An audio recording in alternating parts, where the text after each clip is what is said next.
The Batman Rogue Gallery is legend. In Gotham, the shadows are full of characters who've defined what it means to challenge a hero. But what do a clown with no rules, a seductive thief, a grief-stricken scientist, a man torn between justice and madness, and a seductive eco-terrorist all have in common?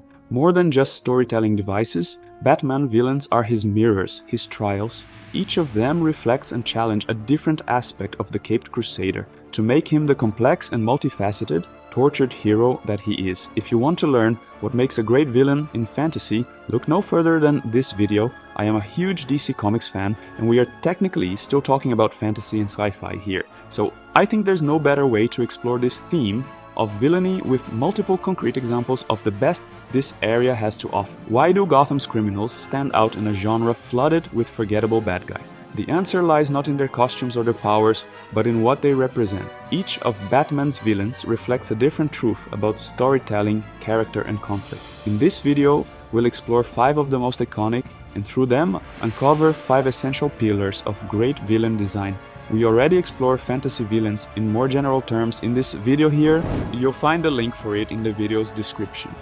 But I thought it would be great to explore this topic with a very meaty and substantial case study. If you're a writer, a fan, or just someone obsessed with good storytelling, this is for you. Let's dive in.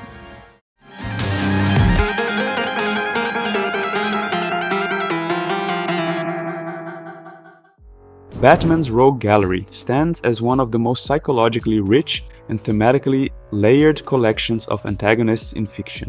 These villains, as I mentioned, confront him morally, emotionally, and philosophically. Each adversary embodies a distinct worldview or human flaw, often serving as a dark reflection of Bruce Wayne himself. Their presence gives Gotham its pulse, shaping a world where justice is never simple, and victory often comes at a cost. These characters inhabit a setting that feels both mythic and personal, making every encounter with them a narrative loaded with tension and meaning. The strength of these villains lies in their point of view and intent. They aren't defined solely by their abilities or aesthetics, but by the ideas they represent and the emotional truths they challenge. This complexity makes the Rogue Gallery essential to Batman's story rather than incidental. Each villain provides contrast, provoke growth, and expose cracks in the hero's foundation, even if their form is comic book silliness. Their longevity in popular culture comes from this narrative function, not as monsters to be feared, but as voices in the ongoing conversation about identity, trauma, and the cost of conviction. And I believe they are partially responsible for Batman's popularity. The Batman lore is one of the most layered, interesting, and expanding in comic book history, and the Rogue Gallery definitely contributes a lot to that. Now it is time to go over some of these antagonists individually. We will explore 5 examples and how they to contribute to make the Batman more interesting in contrast to them. The last one will obviously be the Joker. We have a lot of material in media to discuss there, so I'm leaving the bigger fish to fry for the end. Harvey Dent's descent into Two-Face is one of the most emotionally compelling arcs in the Batman mythos, precisely because it begins with hope. Dent isn't introduced as a villain. He's Gotham's White Knight, a man who believes in the law, in justice, and in the possibility of saving a broken city without masks or fear. In The Dark Knight, this idealism is emphasized by his willingness to put himself in danger. He's the kind of man Bruce wishes he could be, someone who fights crime in the light, not from the shadows. That's what makes his fall so devastating. When he becomes Two-Face, it's not because he was evil all along, it's because the world betrayed him, and he broke under the weight of grief. What makes Two-Face a powerful villain is the sense that his tragedy was preventable. His corruption is not the result of lust for power or vengeance, but the raw emotional wound left by Rachel's death and the lies told to protect him. In The Dark Knight, the coin becomes his desperate way of coping with a world that no longer makes sense. Fate robbed him of justice, so he puts everything in the hands of chance. This doesn't absolve him of responsibility, but it does force the audience to consider how easily a good man can fall, and how that fall can be caused not by weakness, but by loss. Two-Face also serves as a mirror to Batman in the most literal way. Bruce Wayne lives a double life, constantly balancing his public image and his private crusade, but where Bruce uses discipline and principle to hold his two sides together, Harvey lets the fracture define him. He becomes the embodiment of duality pushed to the extreme, a man who no longer believes in justice, only in chance. In confronting Two-Face, Batman isn't just fighting a criminal, he's facing the version of himself that gave up. The tragedy of Two-Face isn't that he turned into a monster, but that he could have been something greater. His story reminds us that the line between hero and villain is often razor thin, and it only takes one really bad day to cross it. Selina Kyle exists in a space that few characters can occupy convincingly, somewhere between ally, adversary, and lover. She isn't driven by a grand ideology or a lust for destruction. Her motivations are personal, survival-oriented, and often compassionate in unexpected ways. She steals, yes, but rarely from those who can't afford it. She breaks the law, but not without a sense of honor. This moral ambiguity is what makes her such an effective foil to Batman. Unlike the Joker or Two-Face, Catwoman doesn't try to break Bruce's mind or spirit. She tempts him to bend, to see the world less rigidly. Her dynamic with Batman is charged with both tension and trust. They share moments of genuine connection, emotionally, physically, and ideologically, but the chasm between them is just wide enough to keep them apart. In many stories, she knows his identity and he allows it. There's an intimacy in that vulnerability. But where Bruce channels his trauma into control and discipline, Selina embraces freedom and chaos on her own terms. In Batman, Hush, and The Long Halloween, she walks the line between love and opposition, offering him a glimpse of a life beyond the cape, while reminding him that their paths are, ultimately, incompatible. She reflects the life he could have had if he were willing to let go. Catwoman challenges the traditional role of a villain by defying the need for one. She asks the uncomfortable questions. Is justice about law or about people? Can love coexist with duty? And most importantly, can you stand beside someone who doesn't follow your rules, even if they share your goals? Selina is a reminder that not all antagonists are enemies. In Aokyong, some are mirrors, temptations, or alternatives. Bane represents the rare fusion of brute strength and strategic intellect, a villain who challenges Batman not just physically, but mentally and ideologically. He's often remembered for breaking the bat, for the image of Bruce Wayne's shattered back. But the true power of Bane lies in the way he accomplishes it. He doesn't simply overpower Batman in a fight, he studies him, exploits his weaknesses, wears him down over time, and then strikes with precision. Bane is a tactician, raised in a prison, shaped by violence and refined by discipline.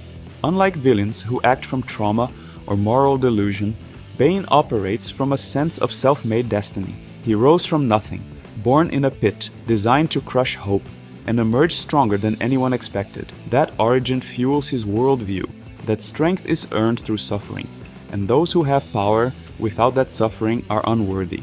This belief drives many of his actions, especially in Nightfall, where he orchestrates a massive breakout at Arkham to tire Batman before confronting him directly. He doesn't want to defeat Batman at his worst, he wants to break the myth of Batman at his peak. It's personal, but also symbolic. He wants to destroy the idea that Gotham needs a savior. Bane forces Bruce Wayne to confront not just his limits, but his sense of control. Batman relies on preparation, discipline, and an edge of fear. Bane strips all of that away, forcing Bruce to rebuild himself from nothing, to recover not just physically, but spiritually. In doing so, Bane becomes a rare type of a villain, one who doesn't merely oppose the hero's ideals, but exposes what happens when those ideals are built on unsustainable foundations. He doesn't need to represent chaos, ideology, or morality, he represents inevitable confrontation. In Bane, Batman meets a version of himself with none of the moral restraints and all of the will, and that's what makes him terrifying. Pamela Isley, known as a Poison Ivy, is not driven by personal trauma or a thirst for chaos, but by a radical philosophy. Her loyalty lies not with humanity, but with the Earth itself, and she sees mankind as a parasite poisoning the planet. Her mission is logical: protect nature at all costs. What makes her a compelling villain is that her argument holds weight. The environment is under threat, industrial greed is destroying ecosystems, and people do look the other way. Her villainy emerges not from a flawed premise, but from the extremes to which she is willing to go to defend it.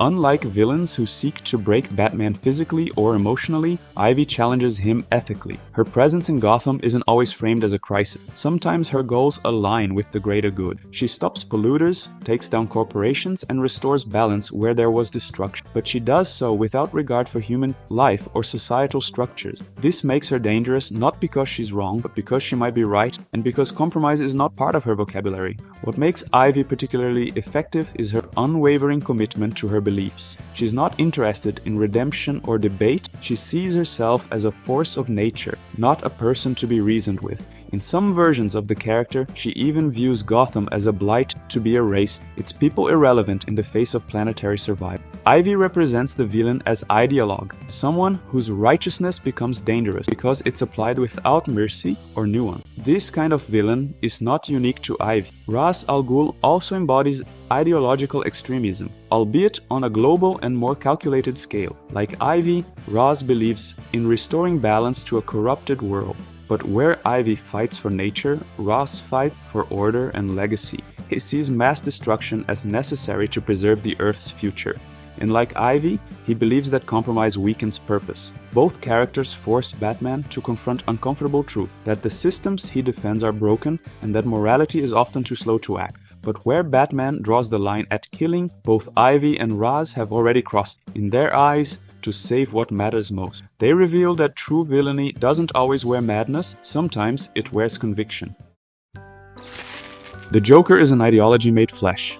He represents chaos in its purest form, unpredictable, motiveless, and uninterested in traditional power. What makes him terrifying is that he doesn't want anything in particular. He doesn't crave money, control, or even victory. He wants to break the illusion that the world makes sense, to show that morality, justice, and order are fragile constructs, easily shattered when pressure is applied. In stories like The Dark Knight, his goal isn't to kill Batman, but to prove that anyone, even the noblest, can fall into madness. That's what makes him a lasting antagonist. The Joker's genius lies in how perfectly he contrasts Batman. Where Bruce Wayne is disciplined, methodical, and committed to control, the Joker is impulsive, chaotic, and thrives on disorder. But more importantly, he's self-aware. He knows he's in a moral game of chess and enjoys forcing others to question the rules. His crimes often target social institutions, hospitals, ferries, courtrooms, because he's attacking faith in systems. He's a mirror held up to the audience, asking whether our rules really mean anything when the world turns dark. That philosophical edge is what separates him from other villains who simply want revenge or power. The Joker constantly creates situations that test Batman's moral code: save one person or another, break your rule or lose everything, kill me or let more die. These are traps designed to prove a point that even Batman can be corrupted. But Batman's refusal to kill the Joker, despite everything, is what defines their relationship. It's not mercy, it's defiance. He refuses to give the Joker what he wants most, proof that chaos wins. Harley Quinn adds a new dimension to the Joker's philosophy by becoming its most tragic consequence. Once Dr. Harlan Quinzel, a competent and caring psychiatrist, Harley fell into the Joker's orbit and was consumed by it, proof that the Joker's ideology can infect others. She starts as someone trying to fix broken minds and ends up breaking her own to fit his worldview. In her, we see that the Joker's chaos doesn't only shatter cities, it corrupts individuals. Harley is what happens when someone surrenders to the idea that love, identity, and morality are just jokes waiting to be laughed at. Her story reminds us that the Joker's greatest weapon is his ability to convince others that nothing matters. Batman's villains endure not because they're powerful, but because they're meaningful. Each one represents a distinct function in storytelling, offering more than opposition. They reveal something essential about the hero and the world he inhabits. Two-Face draws us into tragedy, showing how close virtue and ruin can lie. Catwoman blurs the line between right and wrong, forcing us to question whether justice is always black and white. Bane pushes the hero to his breaking point, reminding us that strength alone doesn't define a legend. Resilience does. Poison Ivy shows us the danger of righteousness without mercy, a reminder that even noble ideas can turn violent. And the Joker, he burns it all down, not to win, but to ask why we built anything in the first place. These characters tempt, challenge, corrupt, and reflect. That's the secret to writing great villains. Don't make them evil for evil's sake. Give them conviction. Give them pain. Give them a point. The best villains change the story not just by what they do, but by what they force the hero and the audience to confront. And in Gotham, every confrontation leaves a scar, a lesson, or a question that lingers long after the mask comes off. So now it's your turn. Which of Batman's villains do you think is the greatest and why? Drop your take in the comments. And if you enjoyed this breakdown of villain design, I am trying this new format here on the channel where I use a more concrete case study to explore a storytelling topic. Let me know if you enjoy this style and what else you want to see. Don't forget to like, subscribe and join us on our free Discord server, Loregeist's Tavern. Link to that in the video description and on the channel's page, and see you next time. Come join our Tavern discussion of fantasy storytelling and world building here at Loregeist. Give it a thumbs up, subscribe and hit the bell for notifications. Thanks for watching and may your tales be ever epic.